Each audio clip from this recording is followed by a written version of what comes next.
Alaknanda enclave Awadh विहार योजना society में RWA समिति का चुनाव 1 वर्ष देय होता है। वर्तमान हालात में ये चुनाव मार्च 2024 में होना था, जो अभी तक नहीं हो पाया है। श्रीधर यादव पूर्व अध्यक्ष के अतिरिक्त सभी पदाधिकारियों द्वारा चुनाव कराने हेतु अपना पद बहुत पहले त्याग दिया गया है। श्रीधर यादव, जो कि मार्च 2024 से कालातीत हो चुके हैं, द्वारा जबरन अपने पद पर रहकर सोसाइटी पर कब्जा किए हुए है। वह कोई काम भी नहीं कर रहा है। इस अनधिकृत कब्जे के कारण बैंक द्वारा RWA का खाता भी निष्क्रिय कर दिया गया है। सोसाइटी के परिसर वासियों ने रख रखाव, साफ सफाई, कूड़ा उठाने के लिए अपनी तरफ से कार्य को आरंभ कर दिया है, परंतु श्रीधर ने बाहर के कुछ गुंडे तत्वों के साथ मिलकर सारा काम रुकवा दिया है, जिसके कारण परिसर में भय और गंदगी का माहौल उत्पन्न हो गया है। आने वाले दिनों में रखरखाव का कार्य हर स्तर पर बाधित होने के कारण हालत के भयावह होने की पूरी आशंका है। इससे बीमारियों के फैलने की पूरी आशंका है। आज भी कालातीत द्वारा अपने पद का त्याग नहीं दिया गया है और वह चुनाव होने में लगातार बाधाएं उत्पन्न कर रहे हैं। परिसर वासियों की एक एल्डर कमेटी ने अरविंद मेहगीरता, प्रमोद गुप्ता, नरेंद्र पांडे, सतीश चंद्र पाठक, मंजू सिंह, श्वेता मिश्रा कालातीत को समझाने की कोशिश की, परंतु सब बेकार प्रतीत होता है। मेरा नाम श्वेता मिश्रा है।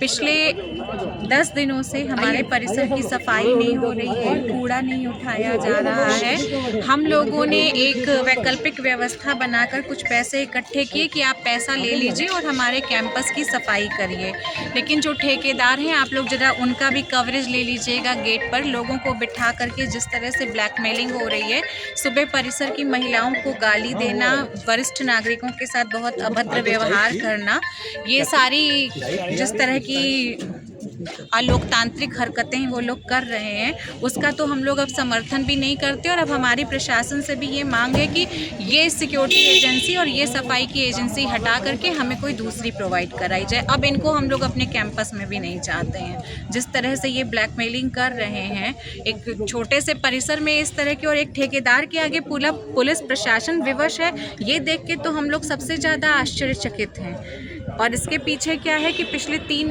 वित्तीय अनियमितताओं के कारण खाता फ्रीज कर दिया गया है, जिस कारण इन लोगों को 3 महीने का वेतन नहीं मिला था।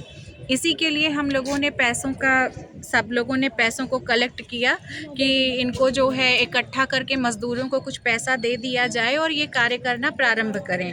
लेकिन ये कार्य प्रारंभ ना करके हम ही लोगों को गाली देना और हम लोग को ब्लैकमेल करना, ये तो बिल्कुल भी आदमी ना तो क्षमा कर सकता है और ना ही सहन कर सकता है। इसको लेकर कोई आप लोगों हम लोग पुलिस आज को SP साहब के यहाँ से मिलकर आए हैं। SP साहब के कहने के बाद यहाँ के SHO जी आए थे, उन्होंने कहा कि हल निकल जाएगा, लेकिन जब वो बुला रहे थे तो विकास यादव जो कॉन्ट्रैक्टर हैं वो आए नहीं। उनके जाने के बाद ये तमाम स्कॉर्पियो में भर के भीड़ लेकर आए हैं और यहाँ पे गेट पर गाली गलौच और नारेबाजी करें। आप ये सोचिए, इस सोसाइटी में इतने सभ्य लोग रहते हैं, इतने छोटे छोटे बच्चे हैं, वो स्कूल आते जाते हर समय यहाँ पे गेट पे ये तमाशा देख रहे हैं उनके, और सबके बच्चों के एग्ज़ाम चल रहे हैं, बोर्ड्स के पेपर चल रहे हैं, हर तरफ भय का माहौल है।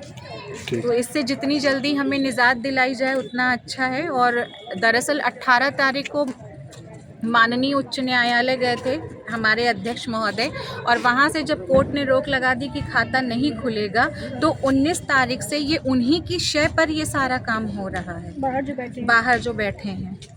आज वैसे आप हमारे परिसर में घूमेंगे तो सिर्फ 4 गार्ड मिलेंगे। आप यहाँ देखेंगे आज हम जैसे नागरिकों को वो करने के लिए 10 बाउंसर खड़ा कर रखा है, लेडीज़ बाउंसर खड़ी कर रखी है।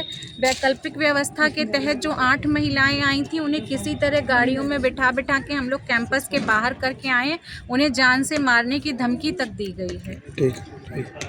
श्रुति गुप्ता जी, मेरा नाम श्रुति गुप्ता है और ये अवध विहार योजना के अंतर्गत अलकनंदा एन्क्लेव आता है। और ये बहुत ही VIP सोसाइटी है। यहाँ पे बहुत सज्जन लोग, काफ़ी रिटायर्ड सीनियर अधिकारी लेवल के लोग यहाँ पर रहते हैं। और यहाँ पर पिछले कई महीनों से कई समस्याएं ही थी, सुरक्षा को लेकर, स्वच्छता को लेकर।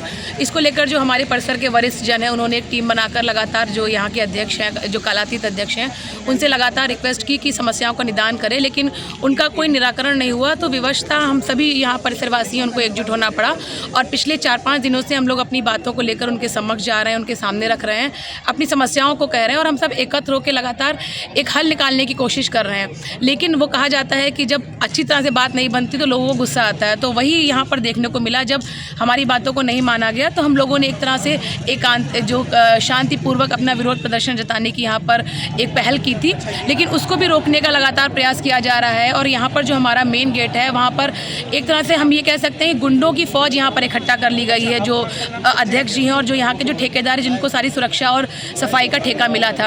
अब यहाँ पर स्थिति आप ये मान लीजिए कि ये हो गई है कि लग रहा है यहाँ पर कि अराजकता का पूरी तरह से माहौल है। यहाँ बच्चे हैं वो भय में, महिलाएं हैं, कम से कम 50 से 100 महिलाएं यहाँ पर गई थी अपनी मांगों को लेकर। यहाँ पे तमाम पुरुष भी गए थे, लेकिन उनसे इतनी बदतमीजी से बात की गई है। पुलिस भी मौके पे मौजूद थी तमाम, लेकिन यहाँ पे सबसे बड़ी बात है कि पुलिस के ऊपर भी यहाँ पर ठेकेदार हावी है, उनकी बात तक नहीं सुनी जा रही है। और यहाँ पर सिर्फ जो अध्यक्ष जो कलातीत हैं उनकी और ठेकेदार की बात के तहत यहाँ पर बिल्कुल आप ये कहिए कि जंगल राज है, वही पूरा माहौल यहाँ पर ही बना हुआ। और हम सब महिलाएं लगातार पिछले 3 दिनों से इस बात को लेकर काफ़ी परेशान हैं कि आखिर इस समस्या का समाधान कब तक होगा। और हम लोग आज सुबह से भी यहाँ पर गेट पर बैठे हुए हैं। अगर आप बाहर देखेंगे जाके, वहाँ पर पूरी टीम, एक उनकी पूरी फौज 4-5 गाड़ियों में भरकर आई हुई है। और यहाँ पर परिसर में कोई भी आ रहा है, कोई हमारे गेस्ट भी आ रहे हैं, वो भी एक तरह से भयभीत हैं कि आखिर इस परिसर में हो क्या रहा है।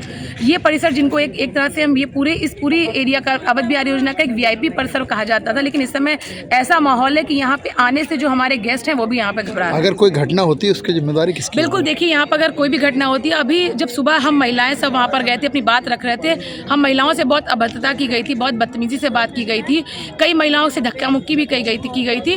तो हम ये आपके ज़रिए ये कहना चाहते हैं, अगर किसी तरह की भी अनहोनी घटनाएं हमारे परिसर के किसी बच्चे, किसी महिला, किसी बुजुर्ग या किसी व्यक्ति के साथ होती है, उसका सीधे तौर पे जिम्मेदार जो कलातीत अध्यक्ष महोदय और जो उनके ठेकेदार हैं, उनके द्वारा जो नियुक्त किए गए ठेकेदार हैं, वो सीधे जिम्मेदार होंगे। और हम सब बहुत भय में हैं इस बात।